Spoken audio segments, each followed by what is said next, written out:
There's a level of rest that doesn't come from more sleep. It comes from deeper sleep, the kind that makes 6 hours feel like 8. And here's the twist. While most people chase coffee and comfort, the Japanese discovered how to wake up sharper, calmer, without sleeping longer. Why do they rise energized while we crawl to our alarms half alive? Is it genes, luck, or something we never learned? Most of us believe the same myth. More hours equals more energy. So we optimize bedtime routines, buy fancy pillows, ditch caffeine, yet still wake up foggy. But in Japan, millions sleep less than 7 hours and greet the day refreshed. Hidden behind their routines is a system, part cultural, part scientific, that rewires how the body and mind recover. It's not easy, it's not comfortable. It forces you to question what you think rest really means. Because this isn't about sleep, it's about identity. Let's see what happens when a few ordinary lives collide with this forgotten way of rest, the morning fog. Meet Leon, 34, project manager, 2 kids, wakes up every morning to a war he never wins, against his alarm clock.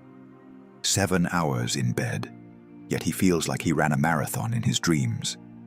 Eyes heavy, throat dry, thoughts scattered. Coffee barely scratches the fatigue. I did everything right, he tells himself. Early bedtime. No caffeine. Even meditation. Still, every sunrise feels like punishment. 3 months into this burnout cycle, a Japanese colleague visits his team for a project exchange. She sleeps fewer hours than he does. Yet she shows up, glowing, calm, collected. Leon notices her spending 10 quiet minutes stretching before bed, sleeping on what looks like a thin floor pad, never touching caffeine after noon. When he asks her if she's tired, she laughs softly. Tired. Sometimes. But that only means my body worked well. Sleep is not escape. It's recovery. That sentence sticks like a pebble in his shoe. Way 1. The cold sanctuary. Back home, Leon experiments. No gadgets, no miracle pillow, just temperature. He reads a study from Kyoto University. The ideal sleep environment averages 13 degrees Celsius, about 55 degrees Fahrenheit. This isn't about comfort. When the brain cools down by 2 or 3 degrees, it slips faster into deep restorative sleep. In Japan, most bedrooms are cool, minimal, calm. Not cozy cocoons, but sanctuaries for the nervous system. The first night he lowers the thermostat. His mind protests. Too cold, too strange. But within nights, something shifts. He wakes without the usual brain fog. It's subtle, but real. The kind of clarity you feel behind the eyes.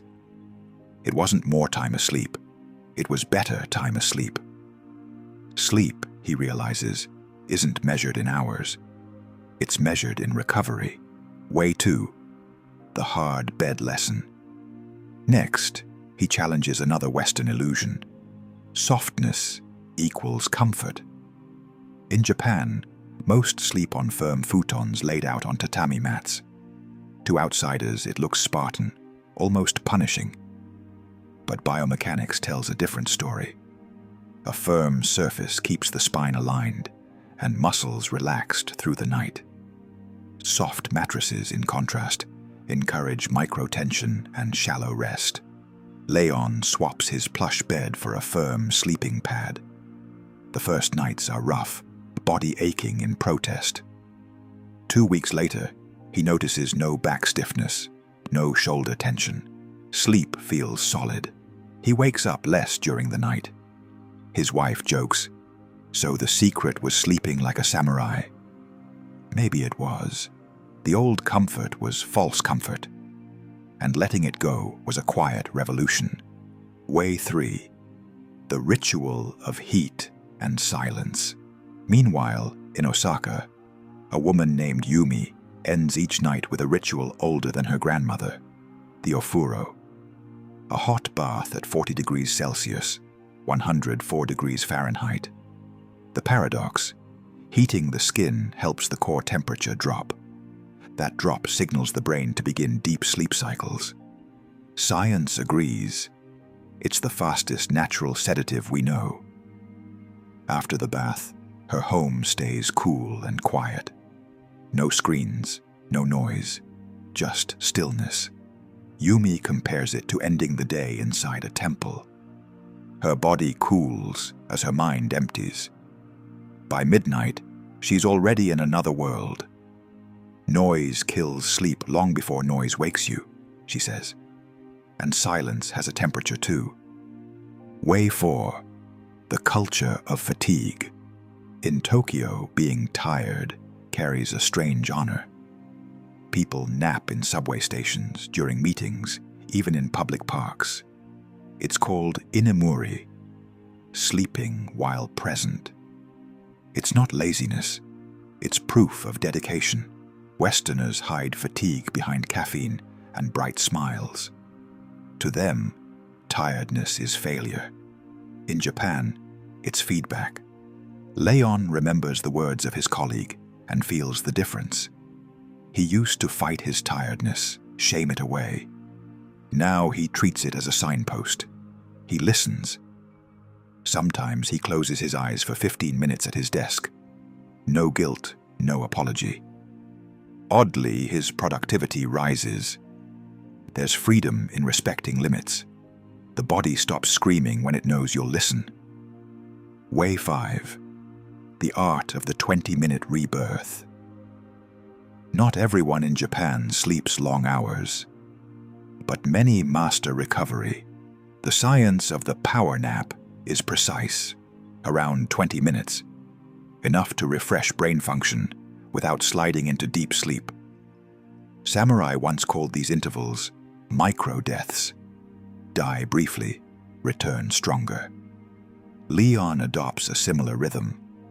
A 15-minute nap at lunch replaces his third coffee. He tracks focus over time, fewer crashes, sharper thinking after 3 p.m. One small reset replaces multiple stimulants. He realizes rest is not a single night's performance. It's a daily rhythm designed with intention. Efficiency replaces exhaustion. Way 6. The blue light war. But one enemy still rules the modern night: screens. The glow of phones, tablets, TVs delays melatonin by hours. In Japan, discipline is quiet but firm. No chaotic stimulation before sleep. The phone leaves the bedroom. The mind follows. Leon used to scroll as he drifted off, those final 30 minutes of relaxing doom scrolls, stealing deep rest. Now, he replaces it with still rituals. Reading, breathing, journaling. Within a week, his dreams return. Vivid, structured, healing. Neuroscience confirms what monks have always known. The mind can't heal under constant light. Darkness is therapy. Way 7. The weight of the neck. In many Japanese homes, pillows are filled not with feathers, but sobakawa, buckwheat hulls, adjustable, breathing, designed to cradle the cervical curve, not sink under it.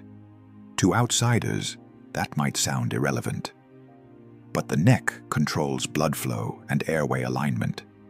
Tiny shifts that decide whether night feels peaceful or strained. Leon replaces his pillow with one inspired by the same principle. Firm, shapeable. Morning tension disappears. No more tight shoulders.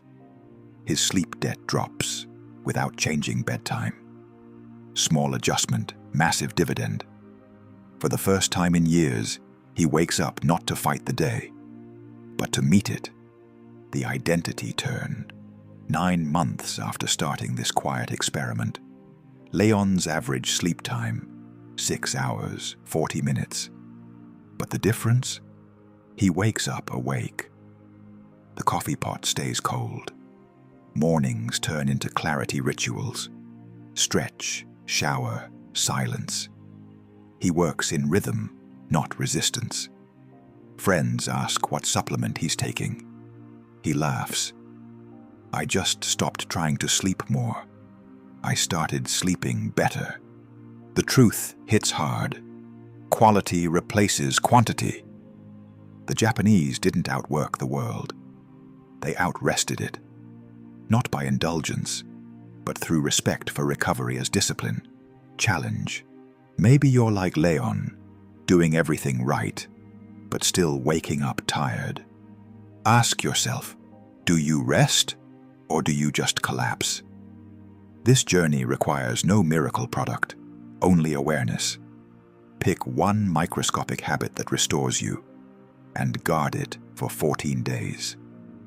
See what shifts when rest becomes identity, not convenience. If you've made it this far, you already belong to the small group that listens instead of numbing. Because true energy doesn't come from doing more. It comes from being more aligned. Sleep less, recover deeper, live sharper. And remember, it's not about acting rested. It's about becoming the kind of person whose presence feels rested, no matter how long they slept.